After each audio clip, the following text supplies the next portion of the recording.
Oke, Isra Mi'raj. Pertama, soal Isra Mi'raj. Percaya Isra Mi'raj itu pernah terjadi. Meskipun tidak masuk akal. Kenapa tidak masuk akal? Dari Mekah ke Palestina, naik ke langit 1 sampai 7, ketemu Allah, balik lagi. Waktunya tidak cukup 1 malam, sebagian malam saja. Maka waktu Nabi ceritakan ini, Abu Jahal bilang, pembohong kau Muhammad, mana bisa kau ada di sini? Tadi malam kau datang dari Masjidil Aqsa, tidak masuk akal. Kenapa? Waktu itu Pak, dari Mekah ke Palestina, kendaraan paling cepat naik onta. Berapa waktu yang dipakai? 1 bulan pergi, 1 bulan pulang. Berarti PP 2 bulan. Nabi bilang tidak cukup 1 malam. Tidak masuk akal. Ternyata mereka lupa. Kejadian Isra Mi'raj itu bukan Nabi yang punya mau, tapi Allah yang berkehendak. Kalau Allah yang berkehendak, tidak ada yang mustahil. Mana yang paling tua di sini? Saya lihat yang muka-muka sakaratil maut. Sampean. Piye kabare Mas? Baik, alhamdulillah. Loh, Bapak kok kehilang gigi ya? Pak, dulu orang menelpon, Bapak waktu kecil pernah ndak bayangkan orang nelpon tidak pakai kabel? Ndak kan? Dulu waktu Bapak kecil telepon pakai kabel. Itu pun 2 Pak, 1 di telinga, 1 di mulut. Masih ingat kan sampean? Teleponnya diputar. Halo. Iya toh Pak? Tidak pernah dibayangkan orang yang ada di Surabaya bisa telepon saudaranya yang ada di Samarinda. Tidak pakai kabel. Tidak pernah dibayangkan orang yang ada di Tenggarong teleponan sama sepupunya yang lagi di Mekah umroh. Hai guys, kita lagi di depan Ka'bah guys. Tidak pakai kabel dan bisa saling melihat. Dulu tidak pernah dibayangkan. Begitu juga Isra Mi'raj. Tidak masuk akal, tapi insya Allah suatu waktu bisa dibuktikan. Nah, berarti kejadian Isra Mi'raj pertama harus yakin pernah terjadi. Kalau Allah berkehendak, tidak ada yang mustahil. Bu,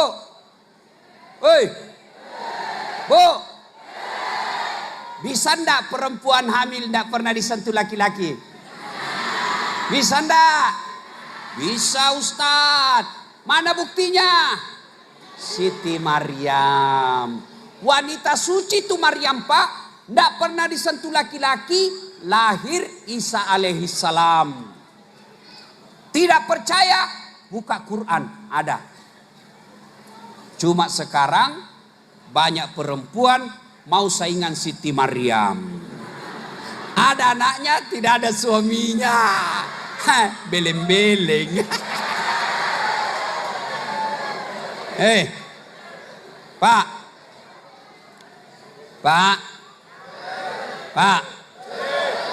Kalau istri sampean usia 80 tahun masih bisa melahirkan kada? Masih bisa? Jalan aja sudah setengah mati. Masa ada nenek-nenek masih hamil? Tidak mungkin. Iya toh? Iya. Tapi kalau Allah mau, istrinya Nabi Zakaria sudah tidak haid, melahirkan. Kalau Allah mau. Adek. Pernah lihat ikan? Pernah? Bisa ndak manusia masuk perut ikan? Bisa ndak? Dan hidup bisa ndak? Kalau saya orang Bugis, ikan masuk di perutku. Iya toh? Tapi kalau Allah mau, bisa. Mana buktinya? Yunus alaihissalam masuk perut ikan 40 hari keluar hidup. Kalau Allah yang mau. Berarti kalau Allah mau, kejadian Isra Mi'raj pasti terjadi. Tidak ada perlu diragukan. Ya, ujian untuk orang beriman. Lalu kenapa Nabi diisrakan? Isra itu Pak, Makkah, Palestina. Itu Isra namanya. Mi'raj, Palestina, naik ke langit. Itu Mi'raj. Kenapa Nabi Isra? Kan boleh dari Mekah langsung ke langit. Boleh kan? Boleh. Bisa. Tapi kenapa mesti ke Palestina? Allah ingin menjawab. Linuriyahu min ayatina. Allah ingin memperlihatkan sebagian dari tanda-tanda kebesarannya. Apa yang Allah lihat? Satu. Ada petani. Ada petani di sini? Ada. Itu petani yang dilihat Nabi, dia tanam satu biji. Contoh. Dia tanam ini, tanam. Begitu dia tanam, langsung tumbuh Pak. Tumbuh, hebatnya langsung berbuah. Hebatnya diambil buahnya, muncul lagi buah baru. Ambil buahnya, muncul lagi. Lebih banyak lagi muncul. Ada kira-kira di Tenggarong begitu? Tanam, langsung panen. Ada? Yang banyak di kampungku, tanam, gagal panen. Ya. Lalu Nabi heran. Jibril, siapa itu petani? Jago betul. Tanam langsung tumbuh. Siapa dia Jibril? Jibril menjawab, itu umatmu yang rajin bersedekah ketika dia hidup. Ustadz, kalau caleg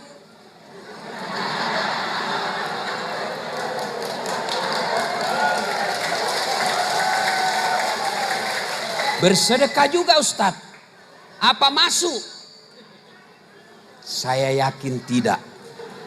Kenapa? Ada caleg di sini? Ada? Ada? Ibu, caleg bersedekah, kira-kira masuk enggak? Tergantung. Ada caleg saya lihat di medsos, dia bagi-bagi karpet. Tidak terpilih, dia ambil kembali karpetnya.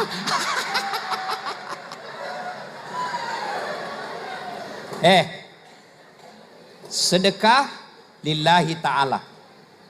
Bagi-bagi jilbab, bagi-bagi sarung, bagi-bagi serangan fajar, bagi-bagi sembako.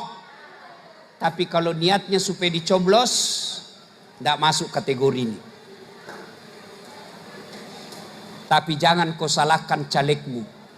Saya lebih salahkan masyarakatnya. Orang caleg pergi sosialisasi, apa dia bilang masyarakat? Wane piro. Ono enggak? Ono enggak ono transport. Wabillahi taufiq wal hidayah. Kau ketawa baru kau begitu semua. Ha?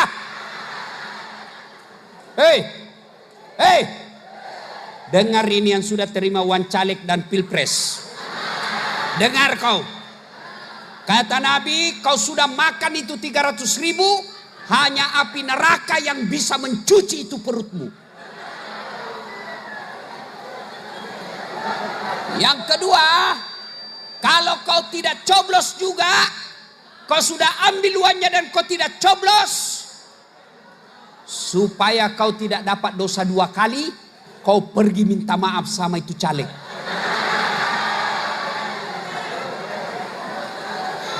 Sampaikan ke dia, Pak Caleg, maafkan saya tidak coblos kau, ini uangmu. Jangan ketawa Pak, saya serius. Jahat ini masyarakat yang begitu Pak. Ada caleg saya kenal Pak, baik sekali. Ada orang kematian dia sumbang mobil. Ada orang pengantin di kampung itu, dia sumbang tenda. Ada orang hajatan, dia sumbang kursi. Ada orang susah, dia bantu. Dia perbaiki jalan. Lalu hanya karena ada orang kasih 300.000 dalam malam pencoblosan, dia lupa kebaikan orang yang baik ini. Bagaimana mau terpilih anggota dewan yang baik kalau kau semua mata duitan? Dengar ini, bagi mereka yang terima itu, Nabi bilang hanya api neraka yang bisa mencuci itu dagingmu nanti. Kalau orang korupsi Pak, terima sogok 5 miliar, 10 miliar masuk neraka, masih katanya kayaknya masihlah sudahlah ya dia nikmati 10 miliar. Kalau 300.000 kamu masuk neraka gara-gara 300.000, beleng-beleng kau namanya itu. Ya, saudaraku, sebentar lagi Ramadan. Supaya kau dapat pahala, tanam langsung tumbuh, sedekah. Bersedekahlah. Dan saya melihat tidak ada orang bangkrut gara-gara sedekah. Sedulur, nggih. Ada ndak sedulur-sedulur lihat bangkrut gara-gara rajin sedekah? Kada ada. Nggih. Bujur. Kada ada. Ustadz, kayak betul itu dulu yang rumahnya warna putih, cuma karena rajin sedekah bangkrut dia Ustadz. Tidak ada. Yang bangkrut gara-gara apa? Judi. Yang bangkrut gara-gara apa? Narkoba. Yang ramput gara-gara apa? Nipu.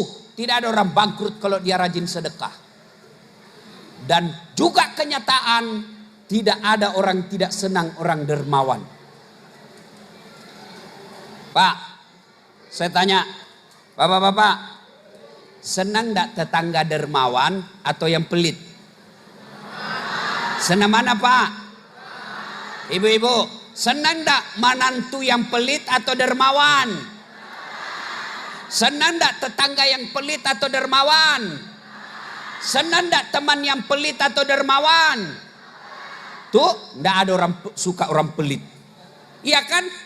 Bahkan orang pelit sekalipun tidak suka sama orang pelit. Dia bilang apa? Tidak usah ke rumahnya, pelit. Padahal dia juga pelit. Nah, dua. Apalagi yang dilihat Nabi? Ada lagi dilihat Nabi, perempuan cantik betul. Panas. Ya, cantik betul ini perempuan. Tapi sayangnya kukunya terbuat dari tembaga api neraka. Dia cakar mukanya Pak. Ini perempuan cantik, dia cakar mukanya. Sakit, tapi dia cakar. Waduh sakitnya, tapi dia cakar. Lalu dia cakar lagi perutnya, keluar semua isi perutnya. Lalu dia makan bangkai orang mati di depannya. Bangkai, ibu-ibu, tahu bangkai? Tahu bangkai? Ini bangkai manusia dia makan ibu. Nabi bertanya, Jibril, bodoh betul itu. Dia tahu sakit tapi dia cakar. Dia tahu sakit tapi dia cakar. Dia tahu bangkai tapi dia makan. Siapa dia Jibril? Jibril menjawab, itulah umatmu yang suka cerita kejelekan orang. Ini. Ini Pak, datang pengajian gini masih gosip itu. Ada orang masuk, dia enggak gosip tapi mukanya.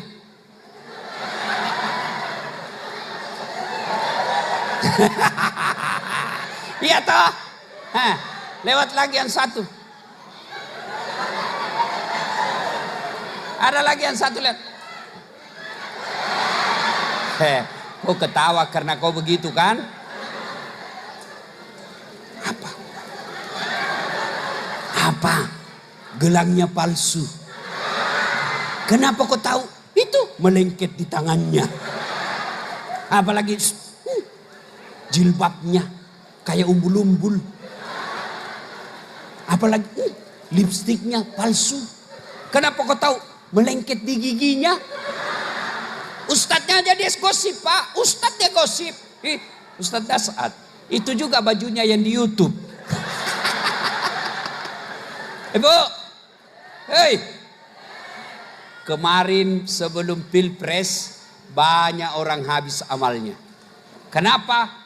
Karena dia jelek-jelekkan yang tidak dia pilih. Dia sebarkan berita fitnah, dia sebarkan berita bohong. Orang yang mau jadi presiden, dia yang habis amal dan bertumpuk dosanya. Ya, Bu, jangan cerita kejelekan orang.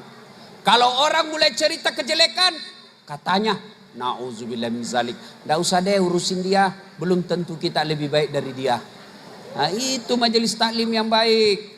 Cuma majelis taklim kita rajin pengajian, tapi tidak ada perubahan akhlak. Seragamnya cantik, tapi akhlaknya busuk. Hei, Ibu, tahu toge? Tahu toge, Bu? Itu toge suka ikut campur. Iya toh? Bikin soto Banjar, ada togenya. Gado-gado, pecel. Makanya karena suka ikut campur, Allah takdirkan toge tidak ada yang lurus, semuanya bengkok. Maka kalau ada ibu-ibu pagi-pagi gosip, teriaki, toge nih ayo hibbu ahadukum, sukakah kamu memakan bangkai sesamamu manusia? Ada lagi dilihat Nabi. Tadi satu, dua, tiga. Yang tadi pertama itu rajin sedekah. Yang kedua, yang rajin cerita jeleknya orang. Yang ketiga, Nabi lagi lihat. Ada orang disodorkan daging yang harum, daging yang matang, daging yang nikmat. Di samping kirinya bangkai, bau, busuk, berulat. Suruh pilih. Kira-kira ibu pilih mana? Pilih mana? Pilih mana Pak? Ini orang dia pilih apa? Bangkai, bau, busuk, berulat. Kata Nabi bodoh betul itu. Dikasih daging yang halal bagus, dia pilih bangkai. Siapa dia? Jibril. Jibril menjawab, itulah umatmu yang selingkuh. Ada istri halal, tapi dia suka istrinya orang.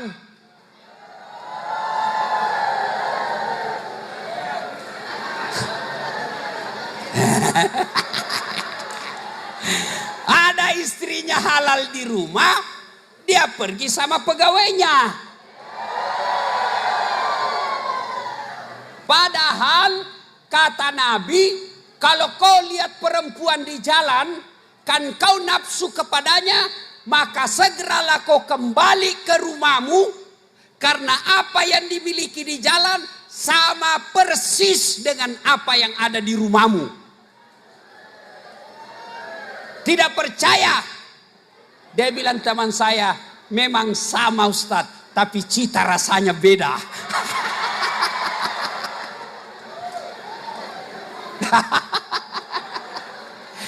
Hei, Pak, itu istri mendatanginya adalah pahala.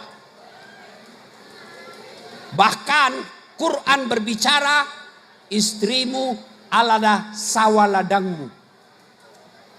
Namanya kita punya sawah Pak, maka hak garap ada sama bapak. Namanya kita punya sawah, cara cangkulnya terserah bapak. Mau cangkul dari depan boleh, cangkul dari samping boleh, cangkul sambil mundur boleh. Yang penting jangan cangkul sawahnya tetangga.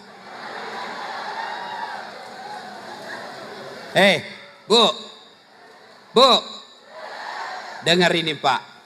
Sekali selingkuh hancur amal 80 tahun. 40 tahun. 40 tahun. Maka jangan berselingkuh. Itulah tadi contohnya. Allah kasih yang halal, kamu dapat yang haram. Ibu. Halo Ibu. Senang enggak kalau suami selingkuh? Senang enggak? Mau ndak suami setia? Mau?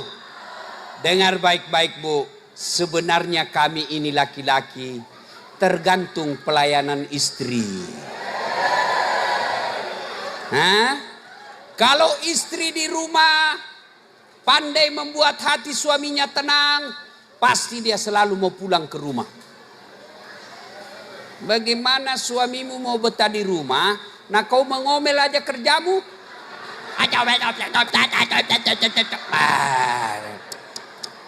Baru datang suaminya capek. Hei, Bu, mau disayang suami? Kata Nabi, berpenampilan cantiklah menarik di depan suamimu. Coba amalkan itu. Kalau suami mau pulang jam 4, setengah 4 ibu mandi. Pakai baju yang bagus. Pakai parfum. Cuma jangan juga berlebihan. Teman-teman sudah dengar gini, dia kuncir 3 rambutnya. 1, 2, 3. Pakai sepatu yang tinggi. Kelihatan dadanya, kelihatan pahanya. Merah betul bibirnya. Datang suaminya, astagfirullah. Kesurupan istriku. Ibu, hei, kata Nabi, perempuan soleha itu menyenangkan hati ketika dipandang suaminya. Cobalah ibu amalkan nanti. Kalau perlu sebentar malam praktekkan. Ya, berpenampilan cantik. Kalau perlu ibu masuk kamar pakai baju renang.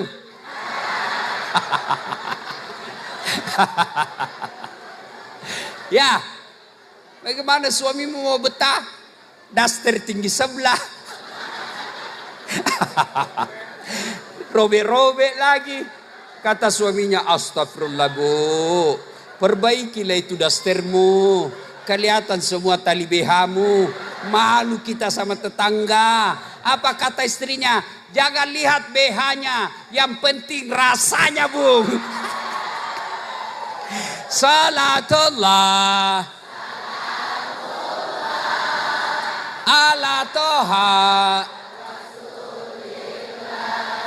salatullah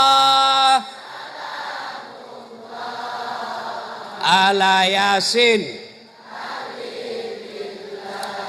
Pak, mau ndak punya istri yang baik? Bapak-bapak mau ndak? Ini rahasia perempuan. Perempuan itu Pak tergantung suaminya. Bagaimana istrimu mau sopan kalau kau kasar? Bagaimana istrimu mau penampilan cantik kalau kau pegang uang? Tenang Bu, saya bela kau hari ini. Kalau istrinya minta uang, ndak ada. Bujur kadada. Sekali teman SMS-nya, tunggu ya Dek, tunggu di perempatan. Wah, bagaimana istrimu mau sopan bicara kalau kau kasar? Betul ya Bu?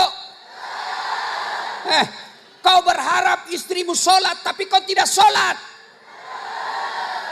Kau berharap istrimu sopan bicara tapi kau maki-maki. Bodoh memang. Kalau marah, bodoh memang ini. Bodoh. Dia bilang istrinya, bodoh. Tapi kau pakai saya.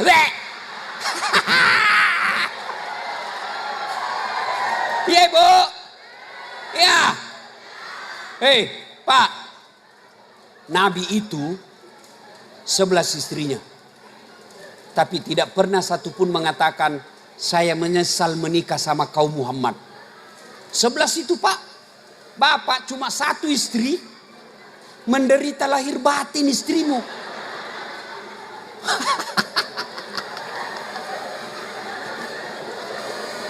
Hei Pak.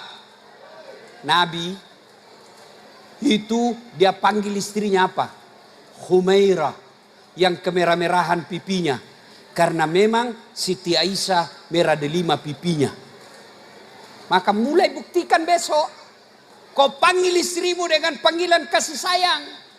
Wahai istriku yang termancung hidungnya. Dia bilang, enggak mancung hidungnya Ustaz, pesek. Kau cari yang lain. Wahai istriku yang termancung giginya. Cobalah. Jangan juga kau terlalu jujur. Mentang-mentang istrinya hitam, nak panggil Tam. Hitam. Ya, Pak. Nabi tidak pernah keluar rumah kecuali dia sudah sedekah kepada istrinya. Apa sedekah Nabi kepada istrinya? Dia cium jidatnya. Maka besok Bu, kalau suamimu keluar rumah, ingatkan suruh sedekah. Weh Pak, sedekah. Sini kau, ku sedekah kau. Itu sedekah. Pak, Nabi kalau minum, itu bekas bibirnya Aisyah dia pakai. Minum, cak. Ambil lagi Nabi, dia kasih istrinya, sudah diambil lagi dia minum. Di mana Nabi minum? Bekas bibirnya Aisyah. Coba praktekkan besok Pak.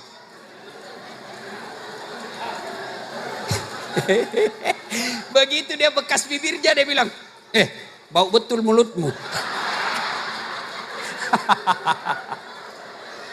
Ya, sebenarnya banyak dilihat Nabi, tapi waktu terbatas.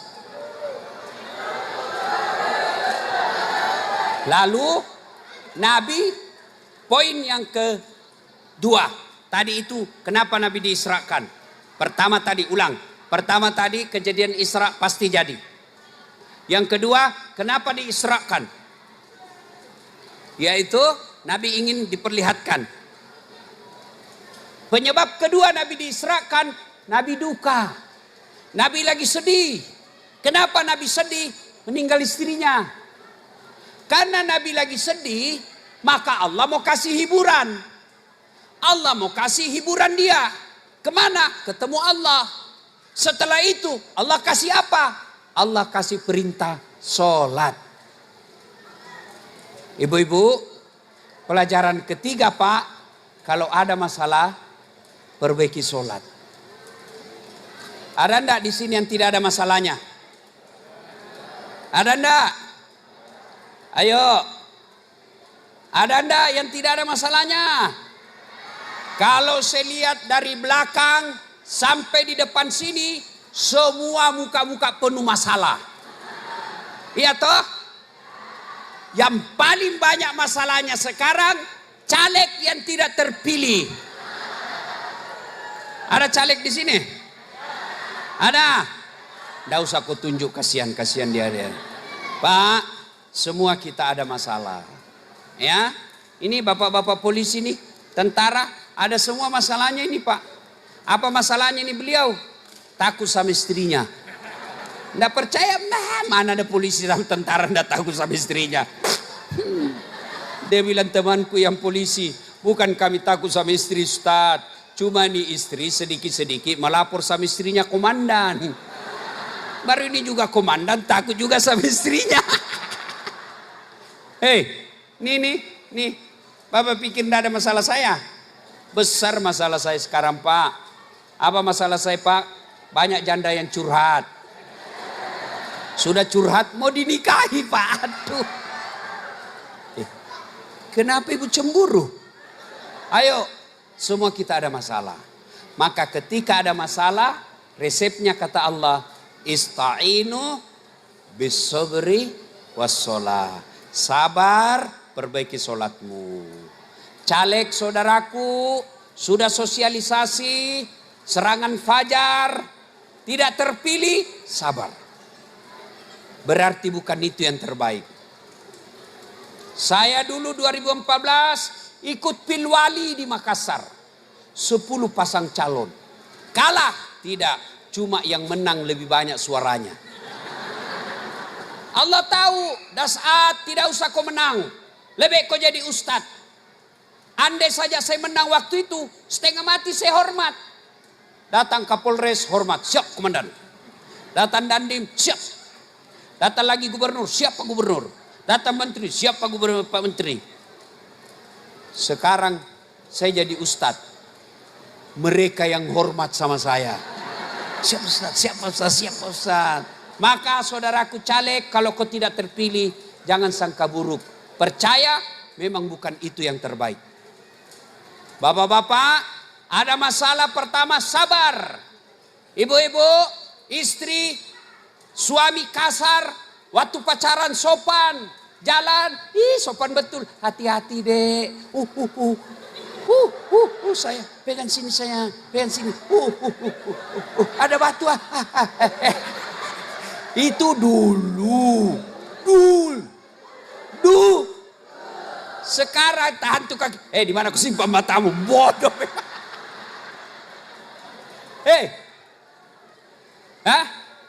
Bapak-bapak, dapat istri yang suka ngeluh, sabar. Suka ngomel, sabar. Saya juga kalau istri saya ngomel, saya sabar. Karena biar dijelaskan, tidak masuk di akalnya. Itulah perempuan. Apalagi kalau dia sudah bilang pokoknya, diam saja Pak. Itu ini semua. Kalau saya lihat mulai mau marah, saya makan obat tidur. Selesai ngomel aja saya tidak dengar juga. Kalau dia masih, kenapa jarang di rumah? Saya tidak marah Pak. Saya cuma menyanyi. Tiap malam engkau ku tinggal pergi. Bukannya aku sengaja. Demi kau dan si buah hati. Terpaksa aku harus begini. Senyum sudah itu dia, senyum dia. Masih marah, sekali ku peluk dari belakang. Baru ku menyanyi. Insaflah wahai. Berhenti. Ya. Ada juga. Ada ibu-ibu yang curhat sama saya, Ustadz. Kasar betul itu suamiku Ustadz. Jeleknya lagi Ustadz. Saya bilang, Bu, itulah jodohmu. Takdirmu lah itu. Itulah yang terbaik. Tapi dia jelek Ustadz. Saya bilangnya itulah jodohmu. Karena Allah tahu itu yang terbaik. Maksudnya apa Ustadz? Karena kalau dia gagah, pasti dia malu jalan sama kamu. Kenapa Bu? Karena kau juga jelek. Ya, Bu, Pak. Ada masalah, sabar. Bagaimana itu sabar Ustadz? Ucapkan saja innalillahi. Istri marah-marah, balik kanan. Innalillahi. Jangan juga kau kasih besar di depannya. Innalillah. Tambah marah dia. Kok kira saya mati? Enggak. Itu sabar saja. Innalillahi. Kita ditipu caleg. Innalillahi wa inna ilaihi raji'un. Ucapkan itu. Yang kedua, kata Allah kalau ada masalahmu, sholat. Ini ibu-ibu nih paling banyak ndak sholat kalau selesai haid. Kata suaminya, kenapa ibu belum sholat? Biasanya cuma 5 hari. Ini sudah 7 hari belum juga ikam sholat. Belum bersinah. Masih ada sedikit-sedikit. Bohong. Apa bohong? Saya kasih lihat kau. Kau ketawa karena kau begitu toh. Ya. Hei. Bapak-bapak. Biasanya kenapa malas sholat? Karena merasa kotor pakaiannya. Di sawah, di tambak, di kebun, bau keringat baju, kotor, pakai aja itu. Allah tahu bapak lagi di kebun. Yang tidak boleh bapak pakaian kotor, pakai pakaian kotor padahal bapak di rumah. Kenapa? Karena bapak bisa ganti di rumah. Kalau di sawah jauh, pulang lagi, sudah habis waktu sholat, pakai itu. Banyak lumpur, sholatlah kau dengan pakaianmu yang berlumpur. Banyak oli, pakai itu. Oli bukan najis.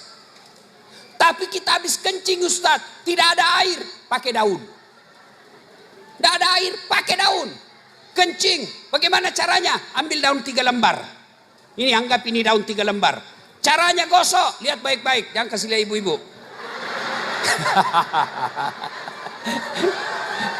Bagaimana cara gosoknya? Lihat ini. Ambil daun pertama, gosok ke bawah. Jangan lihat ibu-ibu. Nih. Ambil lagi daun kedua, gosok lagi ke atas. Ambil daun ketiga, gosok lagi ke bawah. Jangan begini. Tambah kotor. Cuma Pak, saya sarankan kalau Bapak di hutan, saya sarankan periksa dulu itu daun. Siapa tahu ada ulatnya. Begitu sudah pakai, udah jadi sholat. Hei, ya, Bu, ada suamimu bermasalah, sholat yang baik. Rumah tangga penuh masalah, pasti sholatmu tidak beres. Tidak mungkin Allah sengsarakan hidup orang yang baik sholatnya. Saya sholat Ustadz, betul kau sholat tapi tidak ikhlas. Allah. Balik ya gitu. Iya kan aku.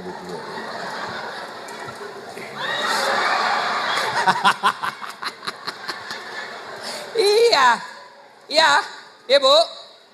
Ada yang tanya saya, Ustadz, boleh? Bapak-bapak tanya saya, Pak, Ustadz, boleh sholat tidak pakai celana dalam? Kenapa, Pak? Panas, Ustadz. Boleh, tapi bagaimana kalau Bapak ruku? Tak lempar-lempar.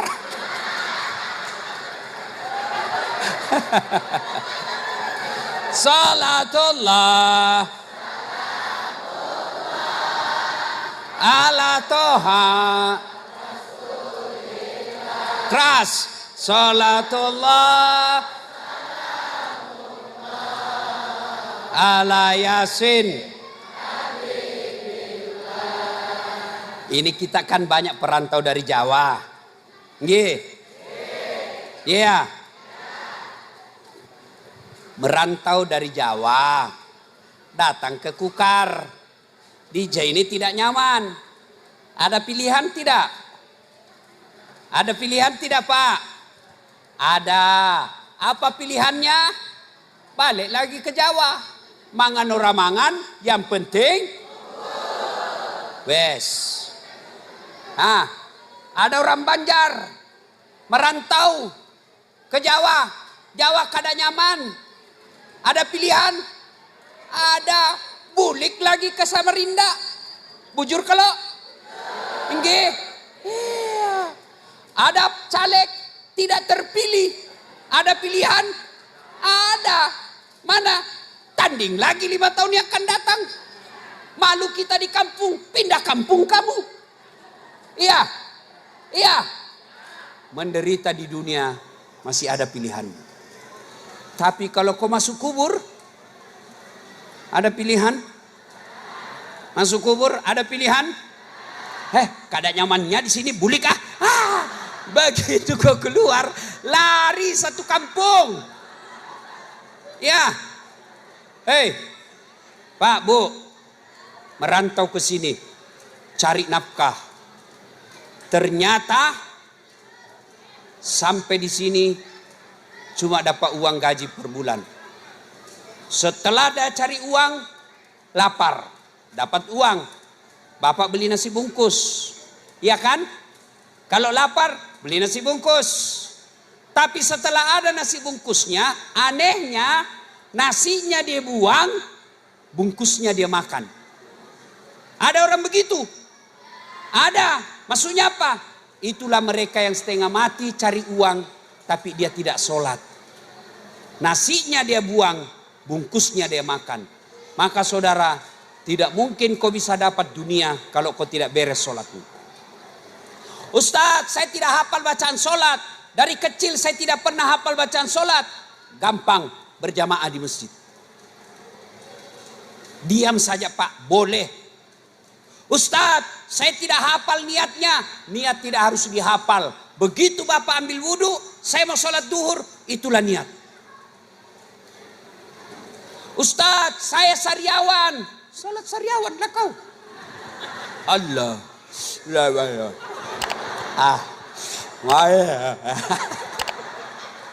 Allah tahu kau lagi sariawan. Ya, jelas. kalau ada hidupmu susah, pasti sholatmu tidak beres.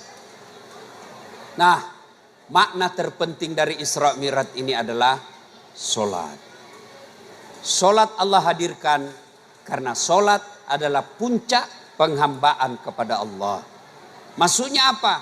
Ketika sholat tidak boleh ada kegiatan lain kecuali kita menyembah Allah. Haji boleh sambil menyanyi. Labbaik Allahumma labbaik, boleh sambil nyanyi. Puasa boleh sambil nyanyi. Bayar zakat boleh sambil nyanyi. Pak Imam, ini zakat saya. Boleh sambil nyanyi. Tapi sholat boleh enggak sambil nyanyi? Allahu Akbar. Darah muda, darahnya pada remaja, batal. Iya kan? Kenapa? Karena ketika sholat, itulah puncaknya kita sebagai hamba menyembah kepada Allah Subhanahu wa Ta'ala. Ibu bapak saudara-saudara sekalian, banyak yang ingin kita sampaikan, tapi waktu jualah yang membatasi kita. Insya Allah, lain waktu dan kesempatan kita akan bertemu lagi. Selamat atas peresmian gedung ini. Mudah-mudahan gedung serbaguna Yayasan At-Tarbiyah Laujanan berkah dan menjadi pusat